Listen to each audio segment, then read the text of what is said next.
ओम श्री गुरु सच्चिदानंद साईनाथ महाराज की जय। साईनाथ आपकी सभी मनोकामनाएं पूर्ण करे। आशा करती हूँ आपका दिन मंगलमय हो। आज की कथा का नाम है पालक माता पिता। पहले जो वह स्त्री अचानक हुई इस घटना से भयभीत हो गई। उसका पति भी यह सोचकर आश्चर्य में था कि घने वन में जोर जोर से शिव का नाम कौन जप रहा है। फिर उनका ध्यान गोद में गिरे बालक की ओर गया। संयोगवश 2 दिन पूर्व ही उस स्त्री का बच्चा भगवान को प्यारा हो गया था। उस स्त्री ने तुरंत ही बालक को छाती से लगा लिया। उसे लगा कि भगवान ने ही उसकी सूनी गोद को भरने के लिए आए हैं। किसान दंपति उस नवजात शिशु को पाक कर फूले नहीं समाये। उस स्त्री ने बालक को स्तनपान कराया तो उसका रोम रोम पुलकित हो उठा। वह बालक को अपने माता पिता के पास पलने लगा। माता पिता उसे अपने मृतक पुत्र की स्मृति में बाबू नाम से ही पुकारते थे। सत्य साई बाबा के अनुसार यह बाबू नामक बालक ही कालांतर में साई बाबा के नाम से विख्यात हुआ। उसने संसार को श्रद्धा व सबूरी का संदेश दिया। बालक में बाल्यकाल से ही विलक्षण प्रतिभा उजागर होने लगी थी। वह प्रायः बालक सुलभ चंचलता वंश नए नए खेल रचता और जीतने पर उमंग कर बालकों की टोली के साथ हुड़दंग करता। बच्चों की चंचलता और मस्ती कभी कभी बड़ों को गंभीरता को अखरने लगती है। इसी तरह बाबू की शिकायतें और उल्हाने माता पिता के पास आते, परंतु वह उसे हंसकर टाल देते थे। बाबू के जीवन काल में एक घटना का विशेष रूप से उल्लेख किया गया है कि बाबू का एक साथी था भीम। वह हमेशा प्रत्येक खेल में बाबू को हराने का उपक्रम करता रहता था, परंतु कभी जीत नहीं पाता था। बाबू हर खेल में जीतता और भीम दांत पीसता रहता था। भीम के मन उसे नीचा दिखाने का कोई ना कोई योजना चलती रहती थी। एक दिन उसने बाबू से कहा, अगर दम है तो मेरे साथ गोलियां खेलकर दिखा, अभी पता लग जाएगा कि किसमें कितना दम है। बाबू भला पीछे क्यों हटता। अब यह समस्या थी कि भीम के पास खेलने के लिए गोलियां भी नहीं थी। उसने कहा वह दांव पर लगाने के लिए कोई ना कोई वस्तु ले आएगा, किंतु खेलेगा अवश्य। सारे बालकों के बीच इन दोनों का गोलियों का मुकाबला देखने की तीव्र इच्छा थी। बाबू इतना पक्का खिलाड़ी था कि पूरे गांव के बच्चों की गोलियां उसी ने जीत रखी थी। बच्चे खेलने के लिए भी उससे गोलियां उधार लिया करते थे और यहाँ भीम उसी बाबू को इस खेल में हराने के सपने देख रहा था। मुकाबले का दिन आया पर भीम की गोलियां नहीं जुटा सका। दांव पर लगाने के लिए कुछ तो चाहिए था। इस दुविधा के बीच में वह मंदिर के सामने से निकला तो उसकी नज़र वहां रखे शालिग्राम पर पड़ गई। अरे वाह, इससे भी गोलियों की जगह दांव पर लगा दूंगा, उसने सोचा। भीम चुपचाप मंदिर में गया और शालिग्राम को उठा लिया। उसने सोचा था कि बाबू के खेल में जीतने का बाद शालिग्राम को मंदिर में वापस रख देगा। नियत समय पर उसका खेल शुरू हो गया। बाबू ने गोलियां निकाली तो भीम ने भी वहीं शालिग्राम दांव पर रखा।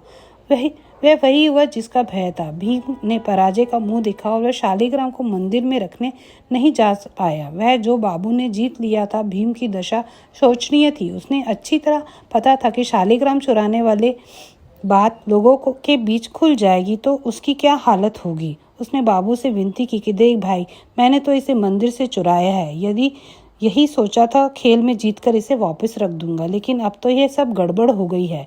गांव वाले तो मार मार कर मेरा कचुम्बर निकाल देंगे।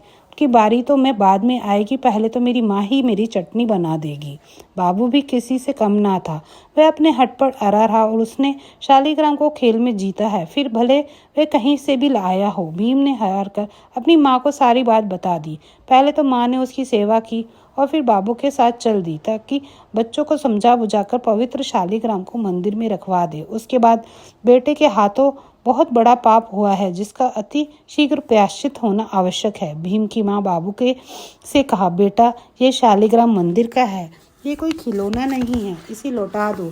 नहीं, मैंने तो इसे दाव में जीता है, जिसने दाव पर लगाया तो उसे जाकर मांगो, बाबू ने उत्तर दिया।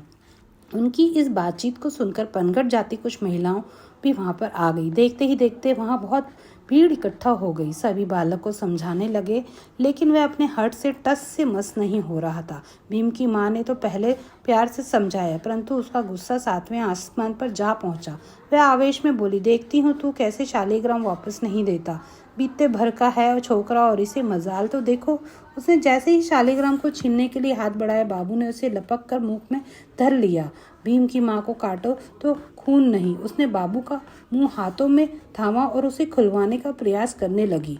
बाबू ने थोड़ी हिल झोझट के बाद मुंह खोला। हे राम! भीम की माँ ने तो उसके मुंह के भीतर का दृश्य देखकर दंग हो गई। उसके मुख से तो बोल ही नहीं फूट रहे थे। उसने बाबू के मुख में विराट जगत दिखाई दिया। उसने वहां देखा कि श्री कृष्ण अर्जुन को गीता का उपदेश दे रहे हैं। वह तो वही बालक के चरणों में गिर पड़ी। क्षमा करना पुत्र, अनजाने में मुझे पाप हो गया। तुम तो कोई दिव्य आत्मा हो, अलौकिक पुरुष हो, मैं तुम्हारा निरादर कर बैठी। वहां उपस्थित जग समूह ने बीच में यह बात फैलाते देर नहीं लगी। बाबू भी उस दिन से जैसे बिल्कुल बदल सा गया। नटखट व शरारती बालक जाने कहाँ खो गया। ऐसा लगता था कि उसने संसार को अपना वास्तविक स्वरूप दिखाने के लिए तैयारी आरंभ कर दी थी। बाबू की माँ के लिए यह समाचार अप्रत्याशित था। माँ के लिए उसका बालक हमेशा साधारण व प्यारा ही होता है, भले ही वह संसार के लिए कितना ही महान व बड़ा क्यों ना हो। गांव वाले उसी दिन से बाबू से बड़े ही आदर से पेश आने लगे, किंतु बाबू की माँ के लिए तो वह लाडला पुत्र ही था। वह उसी तरह उसे प्यारे बेटे के तरह दुलारती और अपने हाथों से भोजन करवाती। यद्यपि इतना आभास तो पति पत्नी को हो ही गया था, वे किसी साधारण बालक का पालन पोषण नहीं कर रहे हैं। उनके बालक में कोई न कोई तेजस्विता का अंश अवश्य था। ओम श्री गुरु सच्चिदानंद साईनाथ महाराज की जय। आशा करती हूँ मेरे द्वारा सुनाई साईं कथा आपको पसंद आएगी। प्लीज़ लाइक और सब्सक्राइब करें। धन्यवाद। ओम साईं राम।